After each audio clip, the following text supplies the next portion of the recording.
It's always a pleasure to visit this beautiful city and fascinating country.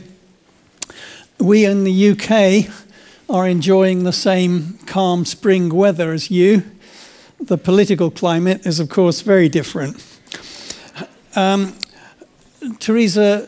Lofbaum asked me to speak today about management in the context of public services and public administration, and so that's why I've decided to talk to you today about metrics and management. There's a reason for that. I have a confession to make to you, and that is that this is not my first conference on the future of public services.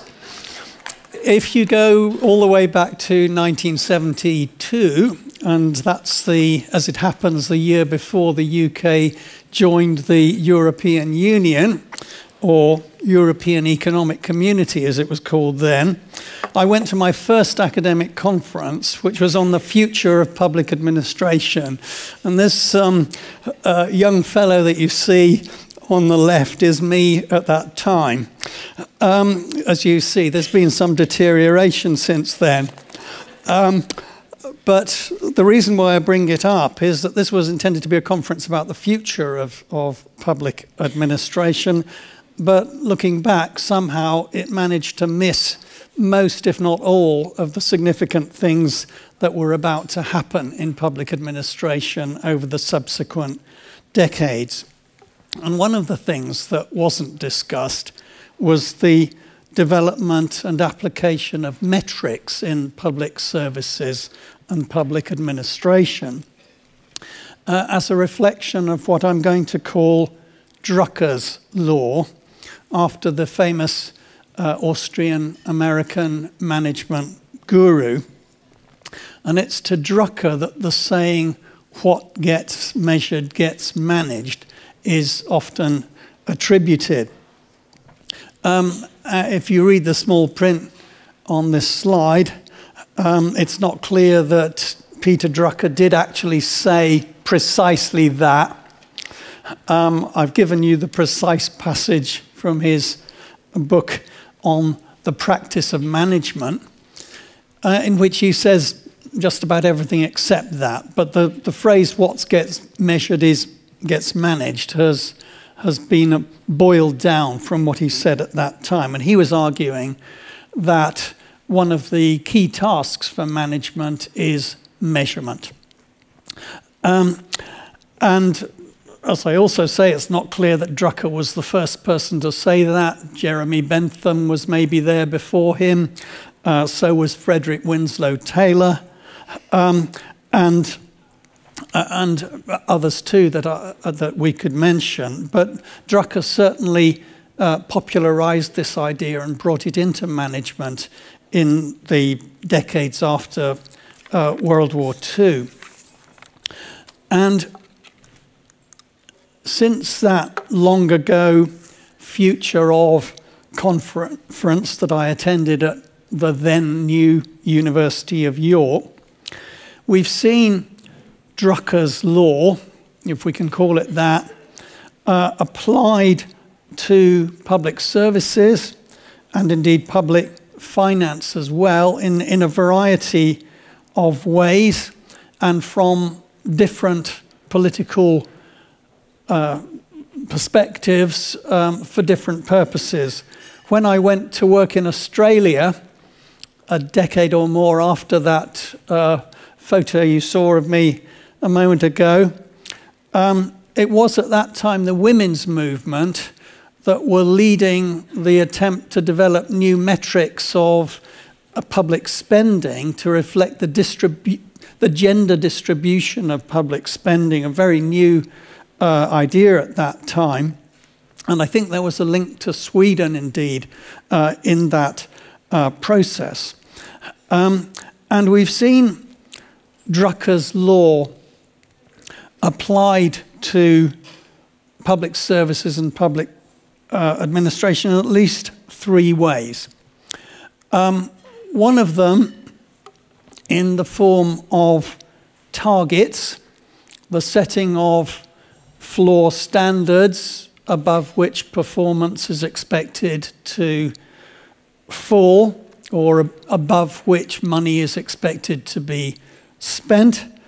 Example here of the latest United Nations Sustainable Development Targets, 232 different indicators going into that. That's really Drucker's law with a vengeance. And similarly, we've seen the development of climate change targets and diversity targets, for example, in universities. And I think particularly for us in the UK, in the time when a decade or so ago public money was flowing more freely, the application of targets in a more for more environment became more politically possible than it perhaps is now. Second application is in the development of rankings, of putting units or countries or sections of organizations into a league and measuring and comparing their performance with one another. An example of that is Transparency International's Corruptions Ratings Index, in which I imagine Sweden is always in the first one or two, starting in the early 1990s. And of course, in the universities, we have a proliferation of university rankings as well. And this has come into public services in a variety of ways too. For example, the development of diagnostic-related groups made it possible for the first time to compare hospitals by controlling for case mix in a way that wasn't possible back in 1972 when I went to that first conference. And indeed, if we take governance rankings, back in 1972, there hardly were any comparative governance rankings. It was only really subsequent to that that they really took off. And now there are over 40 different rankings of public financial management alone, let alone government more generally. So that's rankings, a second use. And the third use, and maybe one that's of special interest from the perspective of a country that's made so much of trust-based public services and public administration. This is the use of metrics for intelligence, diagnosis, and problem solving. And this is an idea that goes back at least as far as the total quality management movement, which stemmed from the work of the American engineer W. Edwards Deming in Japan back in the 1950s and 1960s, in which a great deal of emphasis was placed on quantitatively analyzing production processes, but not through targets or rankings, but by a process of egalitarian deliberation. My favorite example of this type of application is in the data club that exists between the world's major metro underground railway systems. There are about 40 of them that exchange data about the performance of metro systems across the different countries of the world. But they do it on a basis that is confidential. You're allowed to publish your own data, but you can't publish anyone else's data by name. And this example that I've got on the screen here is showing just one indicator, and that's the amount of time that a metro car travels, or the distance that it travels between breakdowns. And this is comparing the world's major metro systems on that metric, the average time that each car, the average distance each car travels between breakdowns. And as you can see, there's a huge variety in that distribution. So great that they have to break the scale to get them onto the same graph.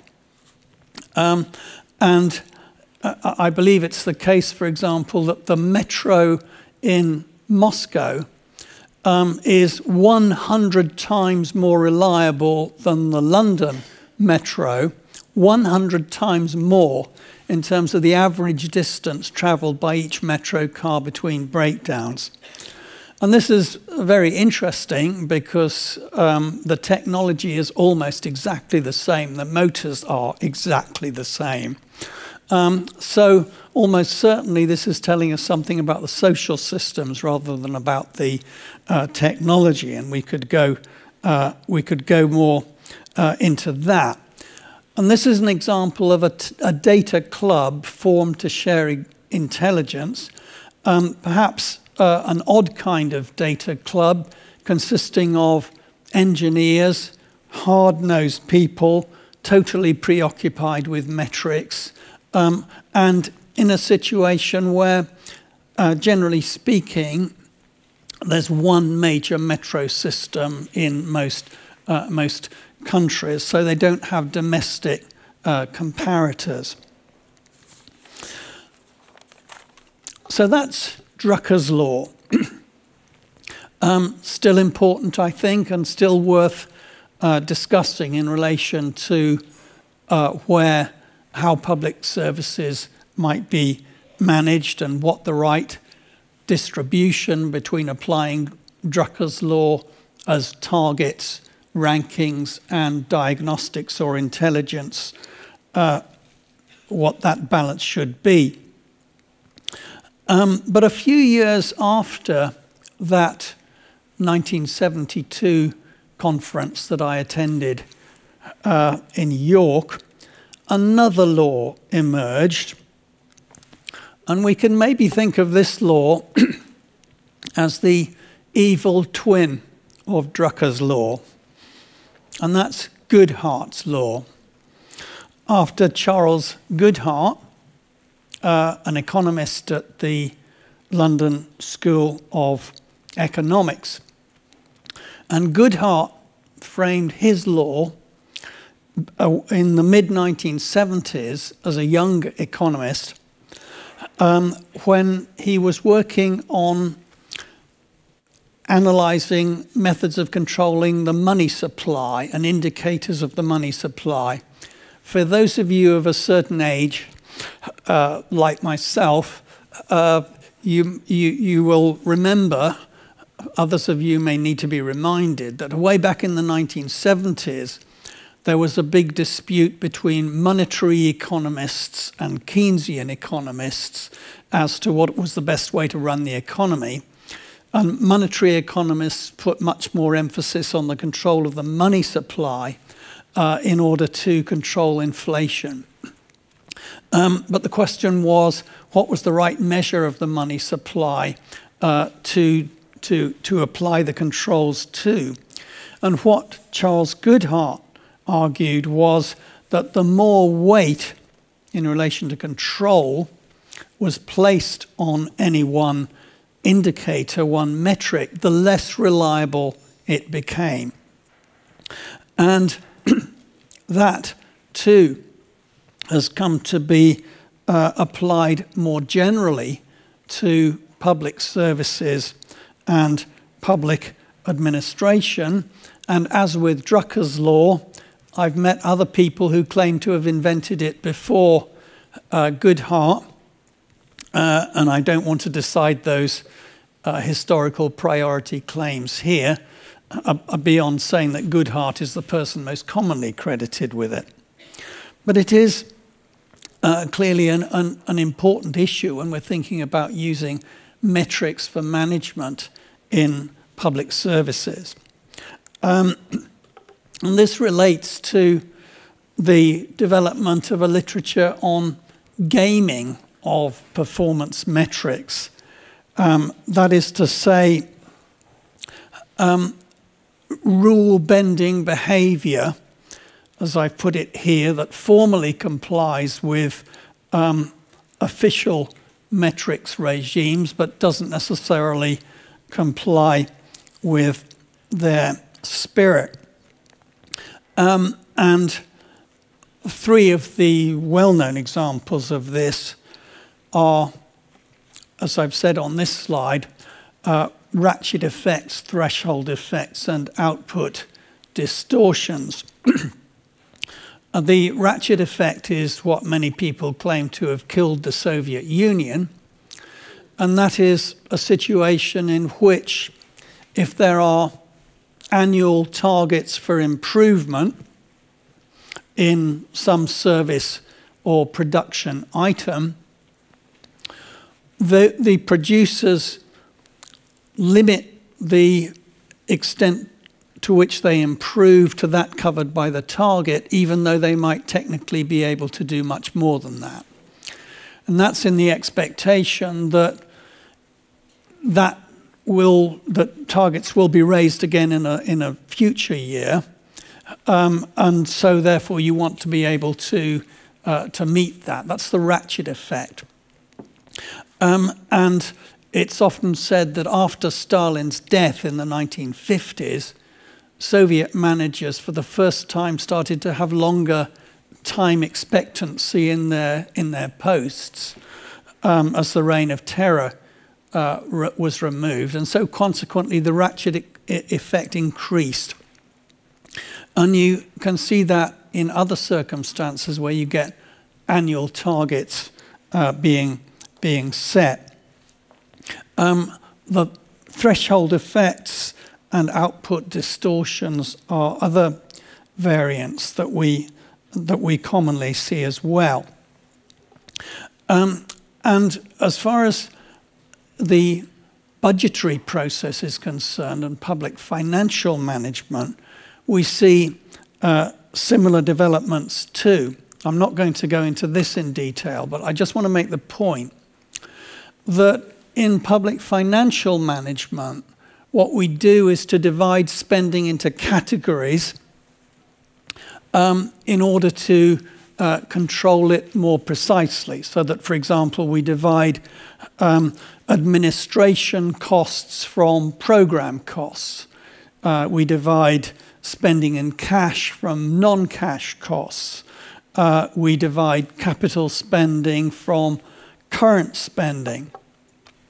And whenever you do that, then you open up the possibility for gaming behavior that's operating on the margin of those categorical distinctions. And an example of which might be the development of public spending off balance sheet by the use of private sector financial instruments, in which you have financial liabilities, debt liabilities, that are not reflected in the government's official balance sheet. So you're working on that boundary and blurring the boundary. So this is the gaming problem that we see when we apply metrics, certainly in some kinds of forms. So how much of a problem for Drucker's law is Goodhart's law? How serious is Goodhart's law? Does it apply mainly to targets and rankings? And can we apply Drucker's law against Goodhart's law? Can we start to develop metrics to identify by gaming creative compliance or similar behavior. We do see that in some areas. For example, in the 2000s, when the UK massively increased its spending on healthcare, ended up paying its doctors considerably more than yours, and developed a whole raft of targets and metrical indicators of its performance. One of the ways of checking on how creatively the statistics were being presented was a mystery shopper approach, in which independent contractors were hired to check access to primary healthcare services by phoning up and asking for appointments and that kind of thing, to check as an independent check on the reported wait times that were coming out of the system. And we also see in public finance the same kind of thing. I've called it here consilience exercises. That's matching one set of statistical numbers with another. And we see this in public finance as well. This is another example of a consilience measure trying to get at the extent of gaming. And what this is doing, it's a so-called stock flow adjustment measure. And what it's looking at is changes in the ratio between debt and deficit. The argument being that normally the greater that you would expect a reasonably fixed relationship between debt and deficit. When that starts to change, then it might be taken as an index that something funny is going on in the public finances. And indeed, a number of academics as well as practitioner bodies do use this measure as a proxy for looking at the extent of gaming in the system. Actually, it's quite a limited one, because in this case, what's happening when you see that dramatic peak, what I'm showing you there is the numbers for the UK compared to the European Union countries as a whole. And you see that big spike in 2008. But that's not really showing gaming. It's reflecting the fact that the UK and many of the other European Union countries as well were bailing out their banks in that year. By bailing out banks, they bought bank stock. By buying bank stock in big quantities, they were massively increasing their debt but not increasing their deficit. So the stock flow indicator goes shooting up. But that's not because of gaming, it's because of declared government policy. Might be foolish, might be wise, we could argue about that, but it's not gaming. Similarly, when you see the big plunge later on, that's a result of running down balance sheets, which has the opposite effect. So I think we might argue that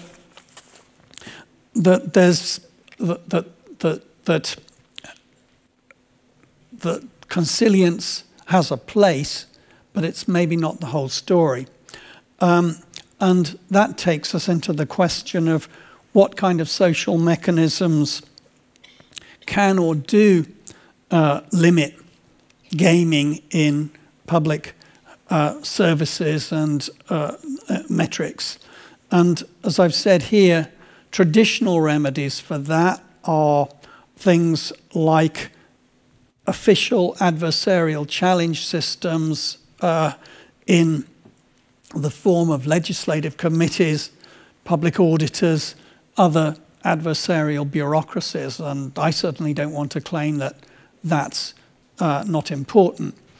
And as well as that, there are other commonly advocated formal remedies in the form of formal transparency, autonomous decision systems, and the like by experts. But I would like to suggest here, this is the third law I'm going to introduce today. I'm going to call this Douglas's law, after the famous anthropologist Mary Douglas, who argued that there are multiple ways to steer social systems, of which formal hierarchy is only one. And I want to suggest that if Douglas's law is true, we ought to be paying attention not just to those formal mechanisms. As I say, I don't want to downplay their importance, but we should not be only paying attention to them. We should be paying attention to other more informal mechanisms. I've just got time for one example, I think, of where these might be relevant. I've talked about earlier about the gaming approach to meeting debt rules by putting large amounts of public sector debt effectively off balance sheet by using private sector financial instruments.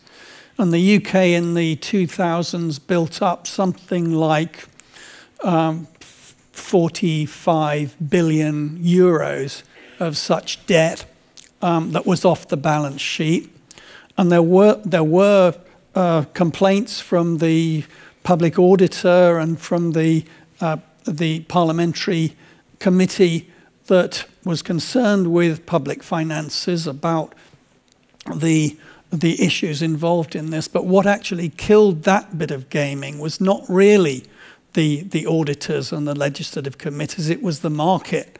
Because after the financial crash, there just wasn't any appetite in the public sector anymore to take on that kind of debt. And that was essentially what put paid to that. There are other examples I could give, but I need to conclude.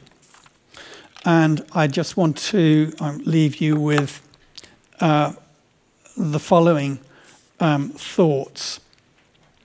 If Drucker's law is correct, then I think it implies that metrics are still going to be important in the future in the governance of public services and public finance.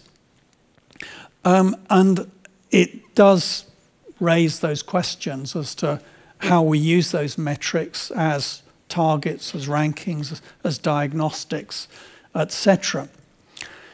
If Goodhart's law is correct, then gaming is also going to be a feature that's not likely to disappear from public services management or public finance. And indeed, if Goodhart's law is right, the more weight we put on management through metrics, the more gaming there is likely to be.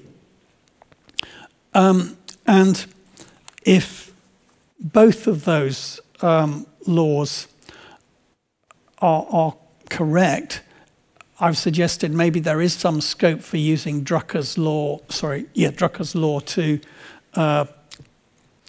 tackle Goodhart's law effect by developing metrics of gaming. But we still need to pay attention to the social mechanisms by which gaming gets checked in the process of management by metrics. And if Douglas's law is correct, it suggests that we as social scientists need to pay attention not just to the official mechanisms, the in the forms of auditors and other bodies of that kind, but also to some of the less formal social mechanisms that have the effect of bringing gaming into check. Time's up. Now it's time for questions. Thank you very much. Now, talking about metrics, we've been talking about metrics in the public sector here for about 2 days, and yesterday we were actually talking a lot about metrics as if, are we measuring too much in the public sector? Some of the people on stage thought we actually are. What do you say about this? Can you measure too much? Can you measure too much? Yes. Well, I think it might depend on what use you're making of the numbers. What has always interested me about metrics is not so much the numbers as such, but what use is made of them. I think it is true that some things once known can't be unknown, and I think that can present issues. But I'm not sure that in the abstract that there's a limit to the amount of metrics that one could correct. There may well be a limit to the number of metrics that can be meaningfully used in management. That's a different matter. And I think that might well depend on whether you're using your metrics for diagnostics. You think about those subway car engineers, they're looking at thousands and thousands of numbers. But if you're using metrics for targets, I think there are limits to the number that you can have to be meaningful. And certainly in the UK in the early 2000s, we had something like 500 different targets for the operation of public service systems. And I think that was too much to have in a target system. There wasn't the headspace to give attention to all of them. There were issues about contradictions between them. So I think if you're using them as targets, I think there is an argument for saying there are only so many that can be meaningful. So there is an argument for saying that you can measure too much. Here the criticism has also been about, in public sector, you use a lot of human capacities and you can't really measure, the human capabilities that you use in those occupations. And that is needed as well.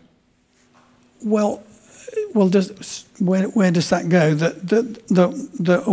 Is this a Drucker's law point that you're making? If you're not measuring it, it doesn't count. Is that what you're saying? I guess that's what I'm saying. Yes, I hadn't thought about it the Drucker way, but yes, that's. Yeah, I think Drucker would say, this makes my point. Yes, it's good to apply Drucker's law. Got to find a way of measuring it, then it will count. Mm. So that's your answer. I know you've been involved in new public management. We talk a lot about that in Sweden as well. What do you say about the future of new public management? We have a lot of criticism here in Sweden as well, but it's well used as well. What do you say? You kind of invented it in the beginning of the 90s. Is it still alive and kicking? Well, I think that I developed that phrase when, I think in 1989, I was working in Australia at the time. I needed a phrase that would capture some of the different trends that were happening across the Western countries, across governments that were both from the centre right and the centre left. And along with Michael Jackson, not the Michael Jackson, Michael H. Jackson of Sydney University, we came up with the phrase new public management. I certainly didn't expect it to be around 40-odd years later. 30 years later, yeah. So it certainly wasn't intended to be like that. But I think some of the issues that